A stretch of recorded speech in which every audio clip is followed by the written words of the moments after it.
Friends, welcome to competitive cracker. ഞാൻ ശ്രീകല. അപ്പൊ നമ്മുടെ ഡിഗ്രി പ്രിലിമിനറി എക്സാമിന്റെ 2 ടയർ എക്സാം ഡേറ്റ്സ് ഡിക്ലെയർ ചെയ്തു അല്ലെ. മെയ് 2-ാം തീയതിയാണ് എക്സാം. അപ്പൊ കുറച്ച് പേരൊക്കെ ഇപ്പൊ ഓൾറെഡി ബുക്കൊക്കെ അടച്ചു വെച്ചു. ഇനിയിപ്പോ ഇത്ര ദിവസമേ ഉള്ളൂ, എന്തായാലും പഠിച്ചാൽ തീരില്ല. സോ നമുക്കിത് ഡ്രോപ്പ് ചെയ്യാം എന്ന ഉദ്ദേശത്തോടു കൂടി ഒരുപാട് പേര് നമ്മുടെ എക്സാംസ് ഒക്കെ പഠനം നിർത്തിവെച്ചിരിക്കുന്ന ഒരു സാഹചര്യമാണ്. അപ്പൊ അവർക്കുള്ള ഒരു വീഡിയോ ആണ്. നിങ്ങൾ നിർത്തിവെക്കുന്നതിന് മുൻപ് കുറച്ച് കാര്യങ്ങൾ നമുക്കൊന്ന് നോക്കാം. നിർത്തിവെക്കുന്നതിന് മുമ്പ് ഓക്കെ. സോ ആദ്യം തന്നെ മനസ്സിലാക്കുക, കേരളത്തിലെ ഇപ്പൊ വന്നിരിക്കുന്ന ഡിഗ്രി പ്രിലിംസ് വിജ്ഞാപനങ്ങളിൽ ഏറ്റവും കൂടുതൽ വിജ്ഞാപനം വന്ന വർഷമാണിത്. അതായത് 3000-ലധികം വേക്കൻസീസിലേക്കാണ്, മിനിമം 3000 വേക്കൻസീസിലെങ്കിലും ഉള്ള തസ്തികകളൊക്കെയാണ് ഇപ്പൊ നമുക്ക് എന്ത് വന്നിരിക്കുന്നത്, ഡിഗ്രി പ്രിലിമിനറി നോട്ടിഫിക്കേഷൻ വന്നിരിക്കുന്നത്. ഇനി ഇതുപോലൊരു ഇത്രയും വലിയൊരു നോട്ടിഫിക്കേഷനും ഇത്രയധികം നിയമന സാധ്യതയും വരണമെങ്കിൽ വീണ്ടും ഒരു 3 വർഷം തന്നെ എടുക്കും. ഓക്കെ, എന്തുകൊണ്ടാന്ന് നോക്കിക്കേ, ഇത്രയധികം വേക്കൻസീസ് ആണ് അവിടെ വരുന്നത്. ഒന്ന് SBCID നേരത്തെ വന്നതാണ്, എല്ലാവർക്കും അറിയാവുന്നതാണ്. Excise inspector, administrative tribunal assistant, അതുപോലെ തന്നെ കമ്പനി ബോർഡാണ് ഈ 2 നോട്ടിഫിക്കേഷൻസ് വരുന്നത്. Armed police sub inspector of police, assistant jailer grade 1, university assistant, supervisor various department, junior assistant cashier local self government, assistant director of national saving service. അപ്പൊ ഇത്രയും വേക്കൻസീസിലേക്ക് ആദ്യമായിട്ടാണ് ഒരുമിച്ച് degree prelims വിജ്ഞാപനം വന്നിരിക്കുന്നത്. അപ്പം ഡ്രോപ്പ് ചെയ്യുന്നതിന് മുമ്പ് നമുക്ക് അത് ആദ്യം മനസ്സിലാക്കണം. ഇനി ഇത്രയും ബൾക്കായിട്ടുള്ള ഒരു വേക്കൻസി വരണമെങ്കിൽ വീണ്ടും 3 വർഷമെങ്കിലും എടുക്കും. ഇനി നമുക്ക് നോക്കിക്കേ, ഇതിന്റെ എക്സാം ഡേറ്റ്സ് എന്നാണ് എന്നുള്ളത്. ഫസ്റ്റ് ടയർ എക്സാമിന്റെ ഡേറ്റ് ഡിക്ലെയർ ചെയ്തിരിക്കുന്നത് മെയ് 2-ാം തീയതിയാണ്. ഹാൾ ടിക്കറ്റ് ഏപ്രിൽ 18-ാം തീയതി നമുക്ക് ഡൗൺലോഡ് ചെയ്യാം. 40 ദിവസമാണ് ഇനി നമ്മുടെ മുന്നിലേക്കുള്ളത്. രണ്ടാമത്തെ ടയർ എക്സാം എന്ന് പറയുന്നത് 16-ാം തീയതി, മെയ് 16-ാം തീയതിയാണ് നമ്മുടെ സെക്കൻഡ് ടയർ വരുന്നത്. അവിടെയും നമ്മുടെ ഹാൾ ടിക്കറ്റ് വരുന്നത് മെയ് 2-ാം തീയതിയാണ്. ആൻഡ് തേർഡ് ടയർ ജൂണിലായിരിക്കും. ഏകദേശം ഫസ്റ്റ് ടയറിലേക്ക് 40 ദിവസവും സെക്കൻഡ് ടയറിലേക്ക് 52 ദിവസവും നമ്മുടെ മുന്നിലുണ്ട്. നമുക്ക് വിചാരിക്കാം നമുക്ക് ഫസ്റ്റ് ടയറിലാണ് എക്സാം, അതിന് ശേഷം കിട്ടുന്ന ഓരോ ദിവസവും നമുക്ക് എന്ത് തന്നെയാണ്, ബോണസ് തന്നെയാണ് അല്ലെ, ഉറപ്പായിട്ടും അങ്ങനെ തന്നെയാണ്. അപ്പൊ ആദ്യത്തെ ടയർ എക്സാം എന്ന് പറയുന്നത് നമുക്ക് എന്താന്ന് വിചാരിക്കാം, നമ്മുടെ എക്സാം ആണെന്ന് തന്നെ വിചാരിക്കാം. 40 ദിവസമാണ് നമ്മുടെ മുന്നിലുള്ള പഠിക്കാനുള്ള ദിവസം. ഈ 40 ദിവസത്തിൽ നമുക്ക് എന്ത് വരുന്നുണ്ട്, വിഷു ഈസ്റ്റർ ഒക്കെ വരുന്നുണ്ട്, അതൊക്കെ അവിടെ നിൽക്കട്ടെ. എങ്കിൽ പോലും നമ്മുടെ മുന്നിൽ ഏകദേശം 40 ദിവസം ഉണ്ട്. ഈ 40 ദിവസത്തിനെ എങ്ങനെ പ്രൊഡക്റ്റീവ് ആക്കാം, അതോടൊപ്പം തന്നെ ഏത് ഭാഗങ്ങൾക്ക് പ്രാധാന്യം കൊടുക്കാം, അതിനാദ്യം നമുക്ക് കൃത്യമായിട്ട് വേണ്ട ഒരു സ്റ്റഡി സ്ട്രാറ്റജിയാണ്. ഈ സ്റ്റഡി സ്ട്രാറ്റജിക്ക് മുൻപായിട്ട് നമ്മൾ എന്ത് മനസ്സിലാക്കണം, എത്ര മാർക്ക് കിട്ടിയാൽ നമുക്കിത് ക്വാളിഫൈ ചെയ്യണം എന്നുള്ളതല്ലേ നമ്മൾ മനസ്സിലാക്കേണ്ട പ്രധാനപ്പെട്ട കാര്യം. നമുക്ക് നോക്കിക്കേ, കഴിഞ്ഞ പ്രാവശ്യങ്ങളിലെ കട്ട് ഓഫുകളാണ് നിങ്ങൾ ഈ കാണുന്നത്. ഇപ്പൊ സെക്രട്ടറി അസിസ്റ്റന്റ് 2022 47.56, യൂണിവേഴ്സിറ്റി അസിസ്റ്റന്റ് 50.59, അതുപോലെ തന്നെ company board 43.33, LSTD 49.73, Kerala bank 45, secretary assistant 2025 46.7. അപ്പൊ ഇവിടുത്തെ ഈ കട്ട് ഓഫുകളൊക്കെ നോക്കുവാണെങ്കിൽ നമുക്ക് മനസ്സിലാവുന്ന ഒരു കാര്യമുണ്ട്. എന്താണ്, നമുക്കൊരു 55 മാർക്ക് മാക്സിമം, അതുവരെ പോകണ്ട, കാരണം 50 മാർക്കിന് മേലേക്ക് കട്ട് ഓഫ് പോയിട്ടില്ല അല്ലെ. അപ്പൊ നമുക്കൊരു 55 മാർക്ക് മാക്സിമം നമുക്ക് വേണം. എന്തിന്, ഇത് ക്രാക്ക് ചെയ്യാനായിട്ട്, ഡിഗ്രി പ്രിലിംസ് ക്വാളിഫൈ ചെയ്യാനായിട്ട്. അത് നമുക്ക് ആദ്യം നമ്മുടെ മനസ്സിലേക്ക് ഒന്ന് കൊണ്ടുവരാം. ഓക്കെ, സോ നമ്മൾ പഠിക്കുന്ന എത്ര മാർക്കിന് വേണ്ടിയിട്ടാണ്, മിനിമം നമുക്കൊരു 55, ഒരു 60 ടാർഗറ്റ് ചെയ്താൽ അത്രയും നല്ലത്. നമുക്കൊരു 55-ൽ പിടിക്കാം. 55 മാർക്കിന് മേലെ ഉണ്ടെങ്കിൽ നമ്മളിത് ക്വാളിഫൈ ചെയ്യും. ശരിയാണ്, നോട്ടിഫിക്കേഷന് മുൻപ് നമ്മൾ എടുത്തിരുന്ന സ്ട്രാറ്റജി എന്താണ്, ഡിഗ്രി പ്രിലിംസിനും മെയിൻസിനും ഒരുമിച്ച് പഠനം മുന്നോട്ട് കൊണ്ടുപോകണം എന്നുള്ള. ഇനി അങ്ങനെയല്ല നമ്മൾ ചിന്തിക്കേണ്ടത്. ഈ 40 ദിവസം പ്രിലിംസ് ക്വാളിഫൈ ചെയ്യുക. ഈ പ്രിലിംസ് ക്വാളിഫൈ ചെയ്ത് കഴിയുമ്പോൾ നമുക്ക് കിട്ടുന്ന ഒരു ആത്മവിശ്വാസമുണ്ട്, അതൊട്ടും ചെറുതല്ല. ഓക്കെ, അപ്പോൾ ഓട്ടോമാറ്റിക്കലി നമുക്ക് മെയിൻസിലേക്ക് പഠിക്കാൻ ഒരു എനർജി കിട്ടും. മറ്റുള്ള PSC പരീക്ഷകൾക്ക് വേണ്ടി ട്രൈ ചെയ്യാൻ പറ്റും അല്ലെ. സോ നമുക്ക് എന്ത് ചെയ്യാം, ഈ വരുന്ന എക്സാമിനെ ക്വാളിഫൈ ചെയ്യാനുള്ള വഴികളാണ് ആദ്യം നോക്കേണ്ടത്. കൃത്യമായിട്ടൊരു സ്റ്റഡി സ്ട്രാറ്റജി വേണം. ആ സ്റ്റഡി സ്ട്രാറ്റജി നിങ്ങൾ ചെയ്യേണ്ട കാര്യങ്ങളുണ്ട്, ചെയ്യാൻ പാടില്ലാത്ത കാര്യങ്ങളുണ്ട്. നമുക്ക് ഓരോന്നായിട്ട് നോക്കാം. ആദ്യം തന്നെ എന്താ, ചെയ്യാൻ പാടില്ലാത്ത കാര്യം നമുക്ക് നോക്കാം അല്ലെ. ചെയ്യാൻ പാടില്ലാത്ത കാര്യം നോക്കുവാണെന്നുണ്ടെങ്കിൽ മക്കളെ, ആദ്യം നിങ്ങൾ മനസ്സിലാക്കേണ്ട കാര്യം, നിങ്ങൾ സിലബസ് കംപ്ലീഷൻ എന്ന് പറയുന്ന സാധനത്തിൽ ഇനി ഫോക്കസ് ചെയ്യരുത്. അതല്ല വേണ്ടത്. ശരിയാണ്, നോട്ടിഫിക്കേഷൻ വരുന്ന സമയത്ത് നമ്മൾ പഠിച്ചു തുടങ്ങും, നമ്മൾ വ്യക്തമായിട്ടുള്ള സിലബസിനെ ബേസ് ചെയ്ത് തന്നെയാണ് പഠിക്കുന്നത്, സമ്മതിച്ചു. പക്ഷെ ഇനി നിങ്ങളുടെ മുന്നിൽ എന്തുണ്ട്, ഒരു 40 ദിവസം മാത്രമാണുള്ളത്.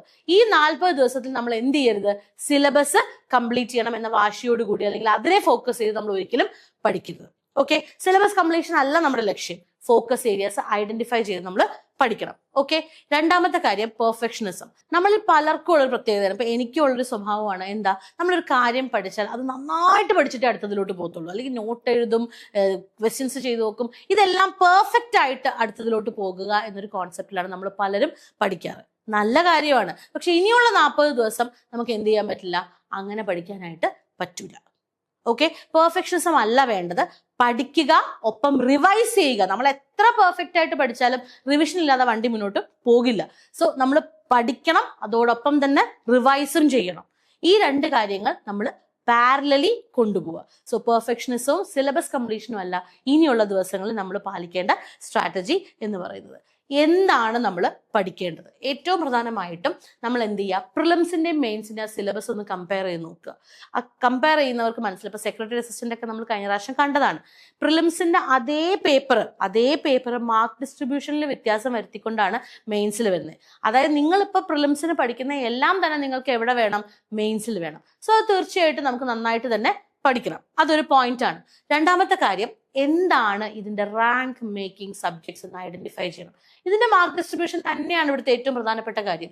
നോക്കിക്കേ, ഇതാണ് ഇവിടുത്തെ മാർക്ക് ഡിസ്ട്രിബ്യൂഷൻ എന്ന് പറയുന്നത്. ജനറൽ നോളജ് നോക്കുവാണെങ്കിൽ 10 history, geography 5, economics 5, civics 5, Indian constitution 5, arts literature culture sports 10, basics of computer 5, science and technology 5, maths and mental ability 20, general English 20, Malayalam 10 അല്ലെ. സോ ഈ മാർക്ക് ഡിസ്ട്രിബ്യൂഷനിൽ നമ്മൾ റാങ്ക് മേക്കിംഗ് സബ്ജക്റ്റിനെ ഐഡന്റിഫൈ ചെയ്യുക എന്ന് പറഞ്ഞാൽ വളരെ സിമ്പിൾ ആയിട്ടുള്ള ഒരു കാര്യമാണ്. ഇവിടെയാണ് എന്ത് കിടക്കുന്നത്, നിങ്ങളുടെ റാങ്ക് മേക്കിംഗ് സബ്ജക്റ്റ് കിടക്കുന്നത്. MEM ഡിഗ്രി പ്രിലിംസിന് നമ്മൾ പാലിക്കേണ്ട സ്ട്രാറ്റജി എന്താണ്? MEM maths, English, Malayalam. ഞാൻ ഇംഗ്ലീഷ് എടുക്കുന്ന ഒരു അധ്യാപികയാണ്, അതുകൊണ്ടല്ല ഞാനിത് പ്രൊമോട്ട് ചെയ്യുന്നത്.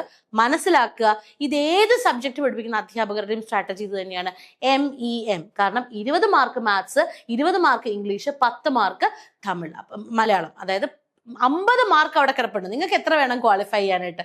55 മാർക്കാണ് നമ്മുടെ മനസ്സിലുള്ള ടാർഗറ്റ്. അതിൽ 50 മാർക്ക് എവിടെ കിടപ്പുണ്ട്? ഇവിടെ കിടപ്പുണ്ട്. ഇനി ഈ 50 മാർക്ക് ടഫ് ആയാൽ എത്ര മാർക്ക് സ്കോർ ചെയ്യാൻ പറ്റും? കഴിഞ്ഞ കുറച്ച് നാളുകളായിട്ടുള്ള ഡിഗ്രി പ്രിലിംസ് പരീക്ഷകളുടെ സിലബസ് എടുത്ത് നോക്കിയാൽ ഉറപ്പായിട്ടും നിങ്ങൾക്ക് എന്ത് ചെയ്യാൻ പറ്റും? ഭയങ്കര ടഫ് ആയിട്ടുള്ള ക്വസ്റ്റ്യൻസ് ഈ ഏരിയയിൽ നിന്ന് വരാറില്ല. തീർച്ചയായിട്ടും 1-2 ക്വസ്റ്റ്യൻ വരാറുണ്ടെങ്കിൽ പോലും കൃത്യമായിട്ട് പഠിച്ചാൽ, കൺഫ്യൂസിങ് ഏരിയാസ് അവോയ്ഡ് ചെയ്താൽ നിങ്ങൾക്ക് ഈ 50 മാർക്ക് സ്കോർ ചെയ്യാൻ പറ്റും. അപ്പൊ 50 മാർക്കിൽ നിങ്ങളൊരു 10 മാർക്ക് പോട്ടെ എങ്കിൽ പോലും നിങ്ങൾക്ക് 40 മാർക്ക് സ്കോർ ചെയ്യാൻ പറ്റിയാൽ ബാക്കി നിങ്ങൾക്ക് എത്ര മാർക്ക് വേണം? 15 മാർക്ക് വേണം. ഈ 50 മാർക്ക് സ്കോർ ചെയ്യുന്നതിന്റെ ഏറ്റവും വലിയൊരു ഇഷ്യൂ ഞാൻ പറയട്ടെ. കുറച്ച് കുട്ടികളെ സംബന്ധിച്ചിടത്തോളം മാത്സ് ഭയങ്കര പാടാണ്, ചിലരെ സംബന്ധിച്ചിടത്തോളം ഇംഗ്ലീഷ് ഭയങ്കര പാടാണ്. അങ്ങനെ നിങ്ങൾ ചിന്തിക്കരുത്. മാത്സും ഇംഗ്ലീഷും ചില കാര്യങ്ങൾ പഠിച്ചാൽ ഉറപ്പായിട്ട് ചോദിക്കും.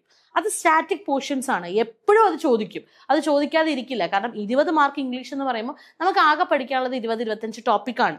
ഇതിൽ വൊക്കാബുലറി ആയിരിക്കും പലർക്കും കൺഫ്യൂഷൻ ഉണ്ടാവുക. പക്ഷെ ഈ വൊക്കാബുലറിയിൽ തന്നെ എലിമിനേറ്റ് ചെയ്ത ആൻസറിലേക്ക് എത്താൻ നമുക്ക് പറ്റും. അതേപോലെ ഗ്രാമറിലും 20 മാർക്കിൽ സുഖമായിട്ട് ഒരു 17 മാർക്ക് കണ്ണും പൂട്ടി നമുക്ക് കിട്ടുന്ന ഒരു സാധനമാണ് ഇംഗ്ലീഷ്. മര്യാദയ്ക്ക് പഠിച്ചാൽ, സബ്ജക്റ്റിന്റെയും സെന്റൻസിന്റെയും ഭംഗി നോക്കി ആൻസർ ചെയ്യാൻ നോക്കിയാൽ കിട്ടില്ല, അത് ഉറപ്പാണ്. പക്ഷെ കറക്റ്റ് ആയിട്ടുള്ള റൂള് പഠിച്ച് ആൻസർ ചെയ്യാനാണെന്നുണ്ടെങ്കിൽ നിങ്ങൾക്ക് എന്ത് കിട്ടും? അവിടുത്തെ 20 മാർക്കിൽ ഒരു 17 മാർക്ക് മിനിമം കിട്ടും.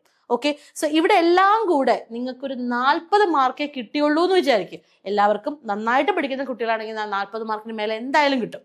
ഓക്കെ, എന്നാലും നിങ്ങൾക്ക് 40 മാർക്ക് അല്ലെങ്കിൽ 38 മാർക്ക് കിട്ടിയെന്ന് വിചാരിക്കൂ. നിങ്ങൾക്ക് മുന്നിലേക്ക് ഇനി എത്ര മാർക്കിന് ദൂരവും കൂടിയുണ്ട്?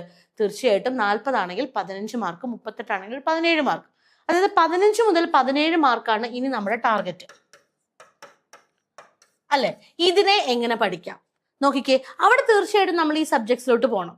ഈ സബ്ജക്ട്സിൽ കൃത്യമായിട്ട് ഉറപ്പായിട്ട് ചോദിക്കുന്ന ചില ഭാഗങ്ങളുണ്ട് അല്ലെ. ഇപ്പൊ SCERT പാഠപുസ്തകങ്ങളെ ബേസ് ചെയ്തിട്ടാണ് ഇപ്പൊ ക്വസ്റ്റ്യൻസ് വരുന്നത് തന്നെ. അതിൽ തന്നെ ഹിസ്റ്ററിയിൽ കൃത്യമായിട്ട് ഇത് പഠിപ്പിക്കുന്ന അധ്യാപകരാകുമ്പം അവർക്ക് ആ പാറ്റേൺ അറിയാൻ പറ്റും. ഇപ്പൊ എന്താണ് ഇതിന്റെ പ്രത്യേകത എന്ന് വെച്ചാൽ, ഒരു ക്വസ്റ്റ്യൻ പേപ്പർ അല്ല അനലൈസ് ചെയ്യുന്നത്. കുറച്ചധികം നാളുകളായിട്ടുള്ള ക്വസ്റ്റ്യൻ പേപ്പേഴ്സ് അനലൈസ് ചെയ്യുമ്പോൾ ഏത് പാറ്റേണിന് പ്രാധാന്യം കൊടുക്കണം, അല്ലെങ്കിൽ ഏതിന് ഇമ്പോർട്ടൻസ് കൊടുക്കണം, ഏതിനെ മാറ്റി നിർത്തണം, എല്ലാം പഠിക്കുക എന്നുള്ളതല്ല ഇവിടെ നമ്മൾ എടുക്കേണ്ട സ്ട്രാറ്റജി. ഇവിടെ നമ്മൾ കൃത്യമായിട്ട് എടുക്കേണ്ടത് കഴിഞ്ഞ ഒരു 3 വർഷത്തെ ക്വസ്റ്റ്യൻ പേപ്പർ നന്നായിട്ട് അനലൈസ് ചെയ്യുക. അനലൈസ് ചെയ്യുമ്പോൾ മനസ്സിലാക്കുക അതൊരു എക്സ്പേർട്ട് മെന്റർ തന്നെ അനലൈസ് ചെയ്യണം. കാരണം എന്തുകൊണ്ടാണ് ഇത് ഇത്ര ഉറപ്പിച്ച് പറയുന്നത് വെച്ചാൽ, കഴിഞ്ഞ 10 വർഷമായിട്ട് 2016 മുതൽ ഞങ്ങൾ ഈ മേഖലയിലുണ്ട്. 10 വർഷമായിട്ട് ഞങ്ങളുടെ ഏറ്റവും വലിയ സ്ട്രെങ്ത് എന്ന് പറയുന്നത് നമ്മുടെ ജനറൽ പേപ്പർ ടീം തന്നെയാണ്, അല്ലെങ്കിൽ GK ടീം തന്നെയാണ്. അത് എന്തുകൊണ്ടാന്ന് വെച്ചാൽ എല്ലാ എക്സാംസും, അതിപ്പം PSC എക്സാംസ് ആയിക്കോട്ടെ, HSST, HSA, whatever, എന്ത് എക്സാംസ് ആണെങ്കിലും ഓരോ എക്സാമിന്റെ GK പാർട്ടിന്റെയും ഒരു സ്വഭാവം അറിഞ്ഞു പഠിപ്പിക്കുന്ന അധ്യാപകരാണ്. അതുകൊണ്ട് തന്നെ നിങ്ങൾ ഇവിടെ കോൺസെൻട്രേറ്റ് ചെയ്യേണ്ടതും ബാക്കി 15 മുതൽ 17 മാർക്കിന് ഫോക്കസ് ഏരിയാസിനെ ഐഡന്റിഫൈ ചെയ്യുക. അവിടെ തന്നെ നമുക്കൊരു സ്ട്രെങ്ത് ഉണ്ടാവും. ഇപ്പം സയൻസ് ബാക്ക്ഗ്രൗണ്ടിൽ നിന്ന് വരുന്ന ഒരു വ്യക്തിയെ സംബന്ധിച്ചിടത്തോളം എക്കണോമിക്സ് ഭയങ്കര പാടാണ്. കാരണം എക്കണോമിക്സിന് അവിടെ കറണ്ട് അഫയേഴ്സ് കയറി വരും. സോ അതിനവിടെ ഒരുപാട് സമയം നിങ്ങൾ കളയരുത് അല്ലെ. എക്കണോമിക്സ് എന്ന് പറയുമ്പോൾ 5 മാർക്ക് ഉണ്ട്. അപ്പൊ അവിടെയല്ല നിങ്ങൾ കോൺസെൻട്രേറ്റ് ചെയ്യേണ്ടത്. ഒരുപക്ഷെ നിങ്ങൾക്ക് പഠിച്ചാൽ കിട്ടുന്നത് ഹിസ്റ്ററി ആണെങ്കിൽ അവിടെ കോൺസെൻട്രേറ്റ് ചെയ്യുക. സോ നിങ്ങളുടെ സ്ട്രെങ്ത് ഐഡന്റിഫൈ ചെയ്തിട്ട് വേണം നിങ്ങൾ പഠനം മുന്നോട്ട് കൊണ്ടുപോകാനായിട്ട്. പിന്നെ സർവോപരി PYQs മനസ്സിലാക്കി വേണം പഠിക്കാൻ. PYQs ആവർത്തിക്കും എന്നുള്ളതല്ല ഞാൻ പറയുന്നത്. പക്ഷെ PYQs നോക്കുമ്പോൾ ഏത് ഭാഗത്തിന് പ്രാധാന്യം കൊടുക്കുന്നത് കൃത്യമായിട്ട് മനസ്സിലാവും. ഇനി നോക്കിക്കുക. അപ്പൊ റാങ്ക് മേക്കിംഗ് സബ്ജക്ട്സ് നമ്മൾ പറഞ്ഞു, എന്താ ടോപ്പിക്സ് ടു ബി ഫോക്കസ്ഡ് പറഞ്ഞു, ആൻഡ് മോഡൽ എക്സാംസ് പ്രാക്ടീസ് ചെയ്യണം. ഒരിക്കലും മോഡൽ എക്സാംസിനെ PYQs ആയിട്ട് തെറ്റിദ്ധരിക്കരുത്. അതല്ല മോഡൽ എക്സാംസ് എന്ന് പറയുന്നത്. മോഡൽ എക്സാംസ് എന്ന് പറയുന്നത് PYQs ബേസ് ചെയ്ത് അടുത്ത ഒരു എക്സാമിന് എന്ത് തരത്തിലുള്ള ക്വസ്റ്റ്യൻ വരും എന്ന് കൃത്യമായിട്ട് എക്സ്പേർട്സ് ആയിട്ടുള്ള അധ്യാപകർ പ്രിപ്പയർ ചെയ്യുന്ന മോഡൽ എക്സാംസ് ആണ് നിങ്ങൾ ചെയ്ത് നോക്കേണ്ടത്.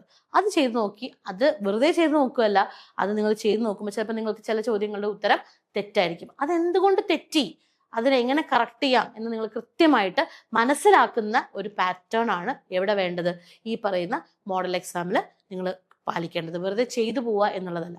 അപ്പൊ ഈ 40 ദിവസം ഇത്രയും കാര്യങ്ങൾ ശ്രദ്ധിച്ചാൽ ഉറപ്പായിട്ട് നിങ്ങൾക്ക് ക്ലിയർ ചെയ്യാവുന്നതേ ഉള്ളൂ. കോമ്പറ്റേറ്റീവ് ക്രാക്കറിന്റെ മിറാക്കിൾ ബാച്ച്, നമ്മുടെ ഡിഗ്രി പ്രിലിംസിനെ ഫോക്കസ് ചെയ്തിട്ടുള്ള മിറാക്കിൾ ബാച്ച്, ഈ പേര് കഴിഞ്ഞ വർഷവും വളരെയധികം നല്ല രീതിയിൽ തന്നെ മുന്നോട്ട് പോയതാണ്. ഏറ്റവും കൂടുതൽ റിസൾട്ട് നമുക്ക് നേടിയെടുക്കാൻ സാധിച്ച ഒരു ബാച്ചാണ് മിറാക്കിൾ ബാച്ച്. അതെന്തുകൊണ്ടാണ് അതിന്റെ സവിശേഷത എന്ന് വെച്ചാൽ, അയ്യോ ഇനി പഠിച്ചാൽ കിട്ടില്ലല്ലോ എന്ന് പറയുന്ന കുട്ടികൾക്ക് കൃത്യമായ സ്ട്രാറ്റജിയോടുകൂടി പഠിപ്പിക്കുന്ന ഒരു ബാച്ചാണ്. അപ്പോൾ കോമ്പറ്റേറ്റീവ് ക്രാക്കറിന്റെ miracle batch exclusively for degree prelims കാൻഡിഡേറ്റ്സിനായിട്ടുള്ളത് സ്റ്റാർട്ട് ചെയ്തിട്ടുണ്ട്. സോ ഈ ബാച്ചിനെ കുറിച്ചുള്ള കൂടുതൽ വിവരങ്ങൾ അറിയാനായിട്ട് നമ്മുടെ ബോർഡ് നമ്പറിൽ കോൺടാക്ട് ചെയ്യുക. 8589083568. ഒരു സബ്ജക്റ്റും നിങ്ങൾക്ക് ബുദ്ധിമുട്ടുള്ളതാവില്ല. വളരെ ഈസി ആയിട്ട് പഠിക്കാൻ പറ്റും, നിസ്സാരമായിട്ട് പഠിക്കാൻ പറ്റും. 10ാം വർഷത്തിലേക്ക് കടക്കുന്ന ഈ ഒരു സാഹചര്യത്തിൽ ഞങ്ങളെ സംബന്ധിച്ചിടത്തോളം ഞങ്ങളുടെ ഏറ്റവും വലിയ പ്രത്യേകത എന്ന് പറയുന്നത് നമ്മളുടെ ബിഗ് ഡേയ്സ് തന്നെയാണ്. കോമ്പറ്റേറ്റീവ് ക്രാക്കറിന്റെ ബിഗ് ഡേയ്സ് മുന്നോട്ട് പോയിക്കൊണ്ടിരിക്കുകയാണ്. സോ ബിഗ് ഡേയ്സ് എന്ന് പറഞ്ഞു കഴിഞ്ഞാൽ വളരെ കുറച്ച് ദിവസവും കൂടി ഉള്ളൂ. കോഴ്സസിന് അട്രാക്റ്റീവ് ആയിട്ടുള്ള ഫീ ഡിസ്കൗണ്ട്സിലാണ് നമ്മൾ മുന്നോട്ട് പോകുന്നത്. അപ്പൊ എന്ത് ചെയ്യുക, വേഗം ജോയിൻ ചെയ്യുക. വളരെ കുറച്ച് ദിവസം മാത്രമുള്ളൊരു ഓഫറാണ് CC ബിഗ് ഡേയ്സ് എന്ന് പറയുന്നത്. നമ്മുടെ 10ാം വർഷത്തെ ആനിവേഴ്സറി സെലിബ്രേഷന്റെ ഭാഗമായിട്ടുള്ളതാണ്. അപ്പോൾ ഇതിലെല്ലാവരും പങ്കുചേരുക. തീർച്ചയായിട്ടും നിങ്ങൾക്കും ഒരു ടേണിംഗ് പോയിന്റ് തന്നെയായിരിക്കും ഈ ഒരു മൂവ്മെന്റ് എന്ന് പറയുന്നത്. ഓക്കെ, സോ കൂടുതൽ വിവരങ്ങൾ അറിയാനായിട്ട് നമ്മളെ കോൺടാക്ട് ചെയ്യുക. അതോടൊപ്പം തന്നെ നമ്മുടെ ചാനൽ ആദ്യമായിട്ടാണ് കാണുന്നതെങ്കിൽ സബ്സ്ക്രൈബ് ചെയ്യുക. നിങ്ങളുടെ സുഹൃത്തുക്കളിലേക്കൊക്കെ ഈ വീഡിയോ എത്തിക്കുക. വീണ്ടും നമുക്ക് കാണാം മറ്റൊരു വീഡിയോയിലൂടെ. Thank you.